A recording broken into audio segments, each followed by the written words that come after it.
দর্শক, শুরুতেই প্রশ্ন আপনাদের মাথায় আসতেই পারে, ঢাকার উত্তাল রাজপথ থেকে শুরু হওয়া একটি ছাত্র আন্দোলন ঠিক কিভাবে যুক্তরাজ্যের অক্সফোর্ড বিশ্ববিদ্যালয়ের মতো এত ঐতিহাসিক আর বিশ্বসেরা একটি একাডেমিক প্রাঙ্গণে গিয়ে পৌঁছালো।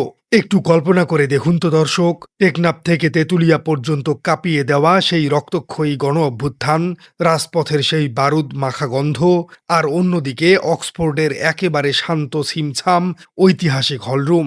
এই দুটোর মধ্যে আসলে কানেকশনটা কোথায়? বাংলাদেশের রাজনৈতিক ইতিহাসে এক অভাবনীয় এবং রোমাঞ্চকর অধ্যায় এখন রচিত হতে যাচ্ছে আন্তর্জাতিক অঙ্গনে। প্রাচ্যের পরাশক্তি চীনের পর এবার পাশ্চাত্যের পরাশক্তি যুক্তরাজ্যের বিশ্বসেরা অক্সফোর্ড বিশ্ববিদ্যালয় থেকে ডাক পেয়েছেন ঢাকা বিশ্ববিদ্যালয় কেন্দ্রীয় ছাত্র সংসদের বর্তমান ভিপি আবু সাদিক কায়েম, এবং একই সাথে ডাক পেয়েছেন নাগরিক পার্টির মুখ্য সংগঠক হাসনাত আবদুল্লাহ সহ কয়েকজন তরুণ নেতা।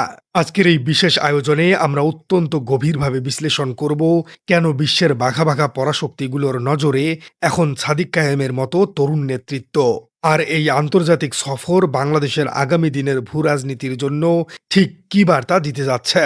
দর্শক, পুরো বিষয়টি বোঝার জন্য একটু ছোট্ট করে পেছনের গল্পটা জেনে নেওয়া প্রয়োজন। সালটা ২০২৪, জুলাই আগস্ট মাস। রাজপথে তখন স্বৈরাচার পতনের এক ঐতিহাসিক বিপ্লবের সূচনা।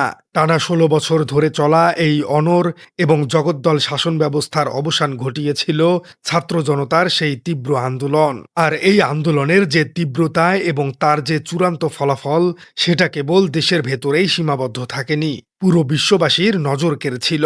সেই যুগান্তকারী পরিবর্তনের জের ধরেই যুক্তরাজ্যের ঐতিহ্যবাহী অক্সফোর্ড ইউনিয়নের আয়োজনে বাংলাদেশের জুলাই বিপ্লব শীর্ষক একটি আন্তর্জাতিক সেমিনারে আলোচক হিসেবে অংশ নেবার আমন্ত্রণ পেয়েছেন এই তরুণ নেতারা।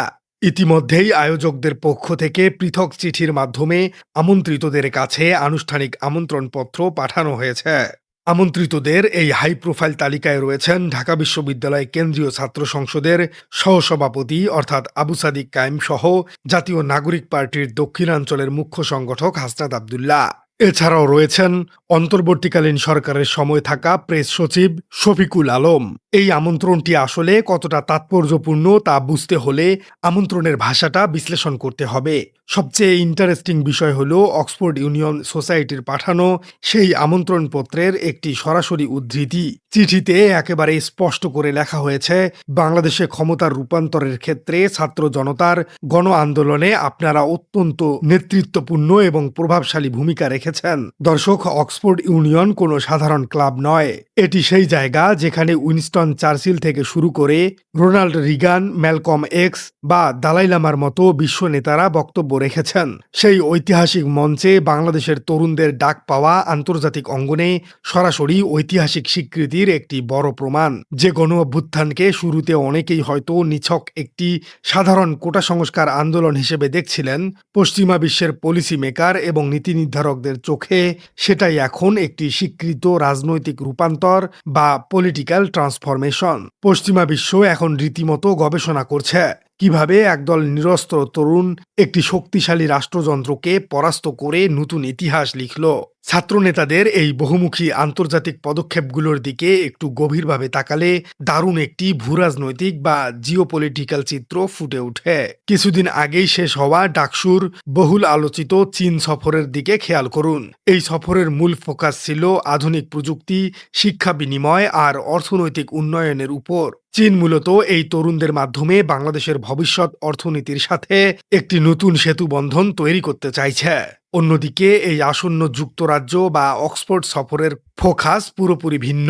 অক্সফোর্ডের এই সফরের মূল বিষয়বস্তুই হল আন্তর্জাতিক রূপান্তর, তরুণদের অংশগ্রহণ, গণ আন্দোলনের প্রভাব এবং ভবিষ্যৎ গণতান্ত্রিক চ্যালেঞ্জ। এই যে চমৎকার একটি দ্বিমুখী কৌশল, একদিকে প্রাচ্যের পরাশক্তি চীন আর অন্যদিকে পাশ্চাত্যের পরাশক্তি যুক্তরাজ্য, এটি কিন্তু পরিষ্কার প্রমাণ করেছে যে বর্তমান ছাত্র নেতৃত্ব নিজেদের কেবল দেশের গণ্ডিতেই আটকে রাখছে না, তারা অত্যন্ত বুদ্ধিমত্তার সাথে আন্তর্জাতিক কূটনৈতিক ব্যালেন্স বা ভারসাম্য বজায় রেখে চলছেন। বিশ্ব পরাশক্তিগুলো বুঝতে পেরেছে যে আগামী দিনের বাংলাদেশের চাবিকাঠি এই তরুণদের হাতেই রয়েছে।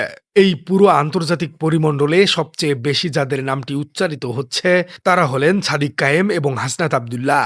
কেন তারা পরাশক্তিগুলোর নজরে এত বেশি পড়েছেন? এর উত্তর লুকিয়ে আছে তাদের রাজনৈতিক প্রজ্ঞা, দূরদর্শিতা এবং সর্বজনীন গ্রহণযোগ্যতার মধ্যে।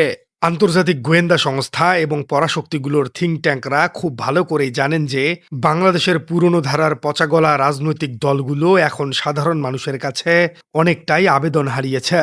পুরনো রাজনৈতিকরা যেখানে বিদেশি দূতাবাসে গিয়ে ধর্ণা দিতেন একটু সমর্থনের আশায়, সেখানে এই তরুণ নেতারা নিজেদের যোগ্যতায় অক্সফোর্ড থেকে সম্মানজনক আমন্ত্রণ পাচ্ছেন।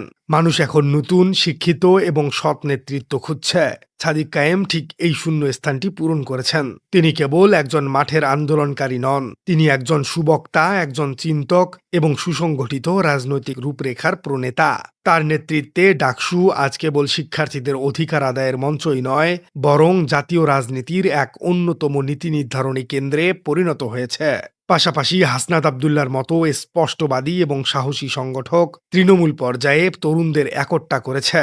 পরাশক্তিগুলো খুব ভালো করেই বিশ্লেষণ করেছে যে একটি ধ্বংসপ্রায় রাষ্ট্রকে নতুন করে সাজাতে হলে এবং দীর্ঘমেয়াদী স্থিতিশীলতা আনতে হলে সাদিক কায়েম বা হাসনাত আব্দুল্লাহদের মতো আধুনিক, শিক্ষিত এবং আন্তর্জাতিক পরিমণ্ডলে খাপ খাওয়াতে পারা তরুণ নেতৃত্বের কোনো বিকল্পই নেই। ব্যাপারটা মোটেও এমন নয় যে তরুণ নেতারা শুধু সেমিনারে গেলেন, বক্তব্য দিলেন আর হাততালি কুড়িয়ে চলে এলেন। এই সফরের উদ্দেশ্য অত্যন্ত সুদূরপ্রসারী এবং গভীর। আয়োজকদের ভাষ্য অনুযায়ী প্রথমত প্রতিনিধিরা বিশেষজ্ঞ প্যানেল আলোচনায় অংশ নিবেন, যেখানে তারা জুলাই বিপ্লবের অভিজ্ঞতা এবং তরুণ প্রজন্মের দৃষ্টিভঙ্গি তুলে ধরবেন। অক্সফোর্ডের একেবারে বিশ্বসেরা শিক্ষার্থী, গবেষক এবং নীতি নির্ধারণী ব্যক্তিদের সাথে তারা সরাসরি মতবিনিময় বা নেটওয়ার্কিং করবেন। এবং তৃতীয় এবং সবচেয়ে গুরুত্বপূর্ণ বিষয়টি হল বাংলাদেশের সমসাময়িক রাজনীতি আর ভবিষ্যতের রাষ্ট্র সংস্কারের পলিসি নিয়ে তারা সেখানে দীর্ঘ আলোচনা করবেন। সুতরাং এখানকার সবচেয়ে ক্রুশিয়াল বা গুরুত্বপূর্ণ পয়েন্টটি হল এই সফরটা কিন্তু শুধুমাত্র কোনো সম্মাননা কিংবা অ্যাওয়ার্ড নেওয়ার মধ্যেই সীমাবদ্ধ নেই।